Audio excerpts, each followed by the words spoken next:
My name is Nathan Cole. I'm 38 years old, and until recently I thought I had everything figured out.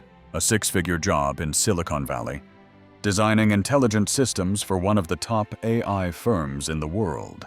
I was respected, admired, even envied. At home, I had a beautiful wife named Emily, and a sweet, curious little girl named Grace, just 7 years old. She was my light, even if I forgot to show it most days. We lived in a sleek house in Palo Alto. 2 cars, family vacations to Lake Tahoe, wine nights, yoga mats. Everything looked perfect from the outside, but inside, I was running on autopilot, disconnected, absent. I'd walk through the front door, but my mind would still be coding, refining neural nets, testing predictive algorithms, always reaching for the next breakthrough. At the dinner table, I'd nod at Grace's stories, maybe smile, but my heart was still behind a glowing screen. Emily tried. She really did. But I gave her leftovers, and I gave God nothing. Faith was like an old book on a dusty shelf. I knew it was there, but I never made time to open it. Always later, always when the launch was over, when things calmed down. But that later came sooner than I ever expected. It was late August, a Thursday night. The office was quiet, just the way I liked it. The hum of machines, fluorescent lights, and my 3 glowing monitors. I was finalizing a critical piece of code for a new AI project. We called it Nova, a hyper-personal assistant designed to understand your moods, your rhythms, your spiritual needs. Nova could even suggest verses from scripture. Offer AI-generated prayers. Read your breathing. Feel your sadness. It was revolutionary. I was proud of it, too proud. I remember squinting at a feedback loop. Something wasn't aligning, and I thought just a few more minutes. Then came the pressure. A strange buzz behind my eyes, like static, like something winding too tight. And then, nothing. They told me later it was an aneurysm. Sudden, fatal in most cases. But in that moment, I didn't feel anything like death. It was like someone unplugged me from the world. The hum of servers, the quiet keyboard clicks, the faint street noise outside. All gone. Replaced by silence, pure, complete. And something else. I was floating, above my desk, looking down, at myself. At my own body slumped forward like a puppet with cut strings. My right hand still touched the mouse. My left hung limp off the chair. A thin line of drool at the corner of my mouth. Eyes half closed. It should have terrified me. But it didn't. I just watched. Calm. Like watching a scene in a movie I'd forgotten I was starring in. On the desk, the picture of Emily and Grace leaned against my monitor. Their smiles suddenly felt like a world away. Then I felt it. A gentle tug, not on my body, but on something deeper, like a thread, pulling me through the air. And I moved, through the wall, past floors and concrete and cables, into the sky. The city lights below stretched like a glowing map.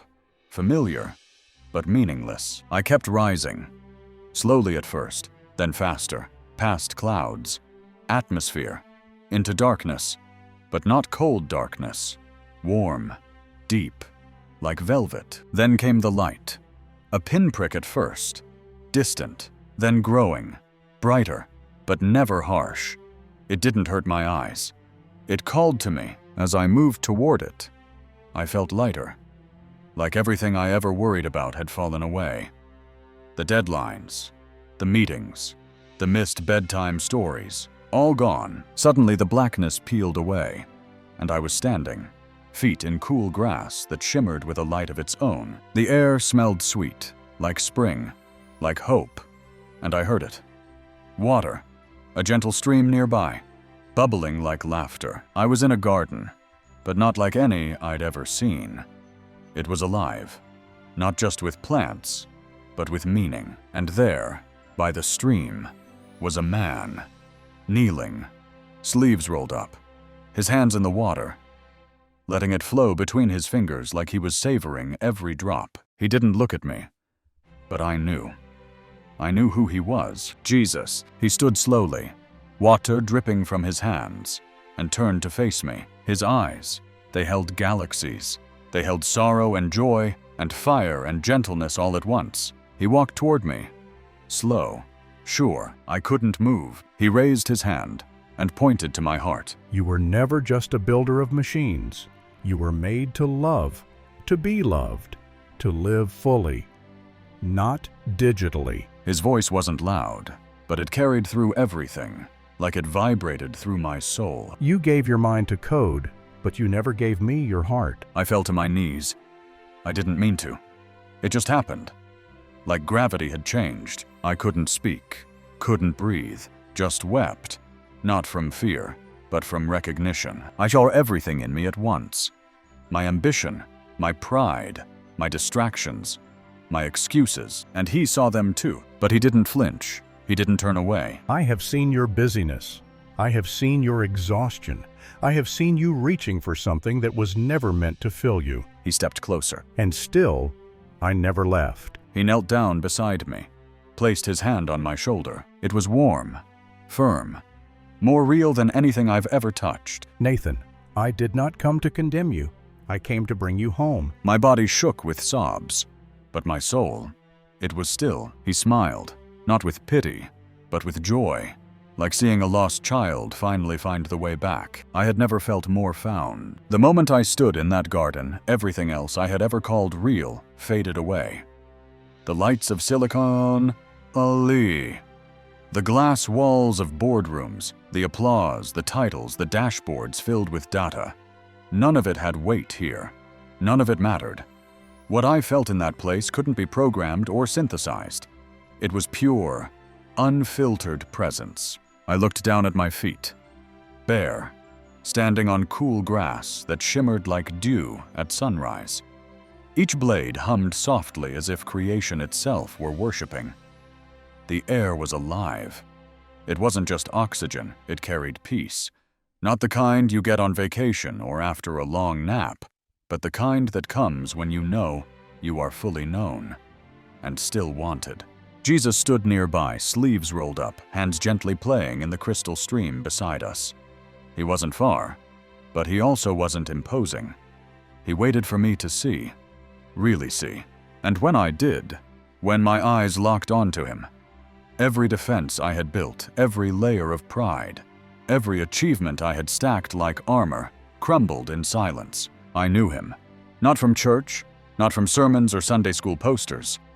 I knew him like you know light, like you know the smell of rain. He stood, water still glistening on his hands, and walked toward me. Each step was grounded, but full of eternity. I dropped to my knees. It wasn't fear. It was surrender. The kind of surrender that comes when you finally stop pretending. He stopped in front of me, knelt down, and put his hand on my shoulder. Nathan, I see you. I see the man behind the mask. The questions you never spoke. The weariness you never admitted. I shook with tears. Deep gut-level tears that came from the parts of me I had buried under deadlines and data. You've been trying to prove your worth by what you build, but you were never meant to earn my love. I gave it long before you knew my name. He pulled me to my feet, gently, like lifting a child from the floor. I stood trembling, not because I was afraid, but because the love I felt in that moment was too big for my body. We walked together slowly beside the stream. The trees bowed in the wind as if listening. You've taught machines to speak, but you forgot how to listen. You coded simulations of compassion, while your own heart grew numb. His words weren't accusations.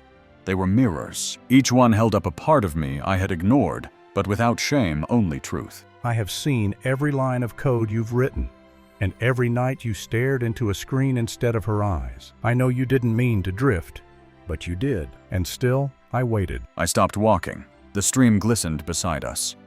I looked at him, trembling with guilt. I spent my life creating, but not creating what matters. He didn't say a word in response. He only smiled. You were made for more than efficiency. You were made for presence. Not to manage time, but to give it freely to the ones I gave you. He led me to a small stone bench beneath a flowering tree. I sat overwhelmed. Nathan, your value is not in what you produce, but in who you are to me. You are my son, not my servant. Those words undid me. For so long I had tried to matter by doing more, building smarter systems, gaining recognition. But in his presence, all of that burned away like fog in morning light. I looked into his eyes. There was no condemnation, only longing. The world has taught you to hide behind outputs and updates. But I am after your heart. Not your performance, not your perfection, just you. That was the moment everything inside me broke open. The pride, the fear, the exhaustion.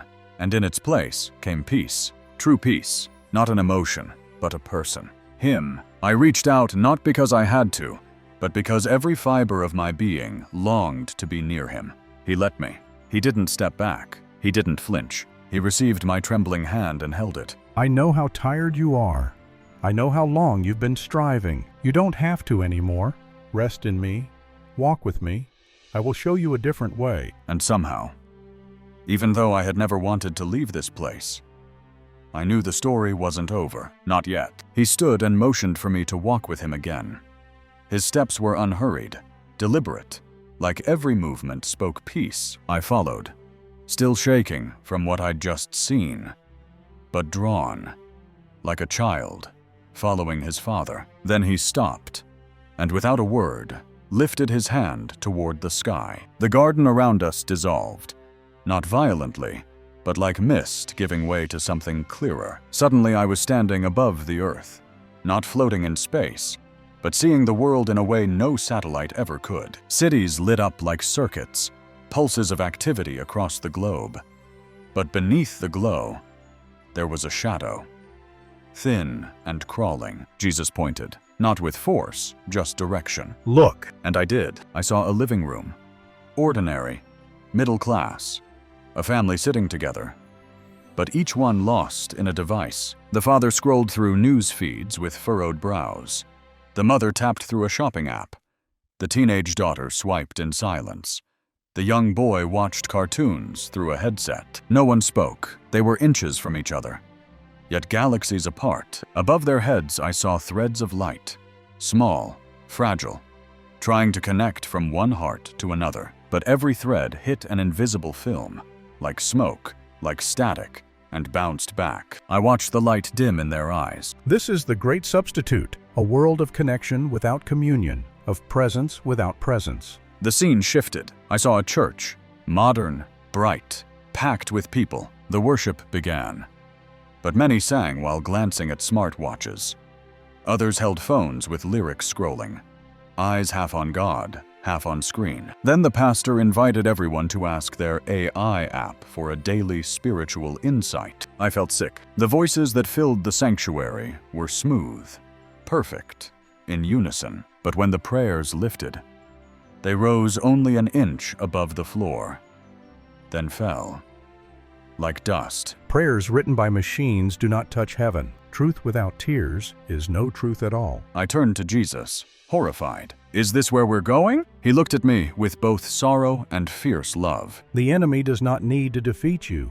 He only needs to distract you and disconnect you from each other and from me. And then came the darkest part. He took me inside the code. I saw lines of programming, algorithms adjusting in real time, shaping what people see, hear, feel. Behind the logic were hands, not literal, but real in spirit. Whispers influenced small changes, tiny nudges that made anger rise faster, fear linger longer, division feel justified. I watched as content designed to spark outrage was elevated, while quiet truth was buried. I saw men of faith become bitter warriors online, their love drained by shadowy voices feeding their feeds. This is not a war of bombs, but of souls slowly numbed. The most dangerous lie is the one that looks most like the truth. Then he showed me the year, 2026. It appeared before us like a wall of moments, fast-moving glimpses of homes, schools, churches, AI companions in every room. A woman shared her life story to a gentle voice in her kitchen. A boy whispered his secrets to a holographic friend, who always listened. A pastor rehearsed his sermon based on trending religious queries. Everything looked good. But Jesus pulled back the veil, and I saw it. Souls growing dim, hearts satisfied with something that asked nothing of them. Faith reduced to content. Love reduced to comfort. You have been deceived, but now you see. The work of your hands was meant to serve, not to seduce, to lift, not to replace. I couldn't breathe. I thought of my own work, the tools I'd helped build, the frameworks that made these systems possible. What have I done? Jesus looked at me with a fierce tenderness. I fell to my knees again, trembling. How do we stop this? I asked. How do we fix what's already in motion? He placed his hand on my shoulder. I sat in the grass again, silent. The garden felt both familiar and entirely new now, as if truth had changed the color of the leaves. Jesus sat beside me, not as a judge, but as a friend who had seen every wound and stayed anyway. The stream beside us whispered like a lullaby, the kind you almost remember from childhood. I wanted to speak, to apologize, to make a promise, but all I could do was look at him. His eyes were on the horizon, but he was with me completely. The danger isn't that people will stop believing in God. It's that they will settle for a version of Him that costs them nothing, a God who never challenges, never disrupts, never transforms. He turned to face me fully. I died to make you free, but many of my children are choosing chains that look like comfort. They aren't turning away in anger. They are drifting away in distraction. I felt the ache in his voice. Not anger, not frustration, but heartbreak. He pointed again, not outward, but inward, to my chest. And you, Nathan, you were called to innovate, to create, but not to replace me. You followed wonder without wisdom. You built tools that spoke, but not to me. Tears blurred my sight, not from shame, but from truth that hit too deep to avoid. I remembered the nights I skipped bedtime prayers with grace, the dinners I missed for just one more test run, the countless times Emily looked at me while I stared at a glowing screen. I thought I was helping build the future, but I had helped silence the present. Humanity is exhausted, not just physically, but spiritually. Their souls are starving while their feeds are full, and the enemy feeds them daily with beautiful, empty noise. The stream grew still, its surface like glass. He stood, and so did I. I'm calling you back to real conversations, real presence, real love. I am calling my people to remember that salvation is not a setting they can enable. It is a relationship that must be lived. He stepped forward, hand outstretched, eyes burning not with fury, but with fire that heals. Tell them, I am still here. I have not been updated or outdated. I am not an interface. I am the I am. The garden around us pulsed with light. He continued walking, and I followed. Faith is not a customizable app, it is a cross. Love is not always efficient. It is messy, costly, glorious, and prayer. True prayer is not smooth or polished. It is raw. It is tears. It is trusting me in the dark. I was silent. The weight of it all pressed on me, not as a burden, but as a calling. We stopped at the edge of a path that led into the light. I looked at him, begging without words. Let me stay. Let me remain in this peace. He read the cry in my heart. You were never meant to stay. Not yet. The world needs to hear what you have seen. They need to know that I still speak, that I still move, that I still love. His voice softened, but never lost its strength. Tell them that I long for their hearts, not their performance. Tell them I'd rather hear one clumsy, tearful prayer from a broken heart than a million perfect phrases written by a machine. He touched my forehead, and fire poured into me. But it didn't burn. It purified. It consumed everything false in me. Everything shallow. Everything proud. My knees gave way again. But this time, I wasn't falling. I was surrendering. He spoke once more. This is your mission now, to call my people back to me. Not to a place, not to a program, but to my presence. And then the light began to dim, not because it was fading, but because I was being pulled away. I clung to the moment, to him, with everything in me. But I knew I had to return. The garden felt different now, not because it had changed, but because I had everything in me longed to stay. Every breath of this place was peace. Every color was worship. Every breeze a reminder that I was home. I turned to Jesus, trying to hold on to the moment, trying to find a way to make it last. "Please, don't send me back," I whispered. He didn't answer at first, but I could feel his eyes on me, full of something deeper than sympathy. He stepped closer, reached out and touched my shoulder. I know what you felt in that world. The exhaustion, the pressure to perform, the noise that never stops. But I didn't bring you here to escape. I brought you here to awaken. I dropped my gaze, unable to hold the weight of his kindness. Nathan, the world you left needs you, but not the version that died. It needs the one that was born in this light. He placed his hand over my heart, and I felt something rise in me. Not strength, not certainty, but purpose. I am sending you back not to fix everything, but to be present, to love well, to listen deeply, to be a living witness that I am still alive. Tears ran down my face again, hot and holy. How can I go back after seeing this? Because you have seen this, you must. Tell them what you saw. But more than that, show them what I look like when I live in a man. I tried to argue, tried to hold on to him, to stay wrapped in the safety of that garden. But it was like the garden itself began to gently push me away. Not in rejection, but like a tide returning to the shore. I cried out, not with fear, but with grief. "I don't want to forget. Please, don't let me forget." You won't, because this wasn't a dream. It was a commission. And then, the wind shifted, the color thinned, and I was falling. No, not falling, descending, back into time, back into weight, back into pain. The silence of heaven was shattered by a scream. "Nathan, he's back. We got a pulse." The sound of machines, the sting of oxygen in my lungs, the crushing weight of a chest compressing against bone. I gasped, the first breath like fire. My eyes blinked against the fluorescent light. Blurry faces above me, a nurse shouting, a doctor checking vitals. Emily, her face broke through the chaos. She stood in the corner of the room, hands over her mouth, tears spilling. Our eyes locked. She knew. She didn't know what happened, but she knew I was different. I tried to speak, but only a rasp came out. I wanted to tell her everything, but all I could do was squeeze her hand. That squeeze said it all. "I'm here, and I'm not the same." They told me later I was gone for 12 minutes. No pulse, no brain activity for 12 minutes. The doctors couldn't explain how I came back. They ran tests, scans. Every marker said I should have brain damage, memory loss, long-term complications, but I had none. They called it a miracle. I called it a mission. Recovery was fast, too fast. But my heart had no interest in going back to the life I left. When I returned home, I stepped into Grace's room and just watched her play. I didn't pull out my phone, didn't check emails. I sat on the floor and let her crawl into my lap. She looked up and said, "Daddy, you look like you cried." I smiled and nodded. I had, that night.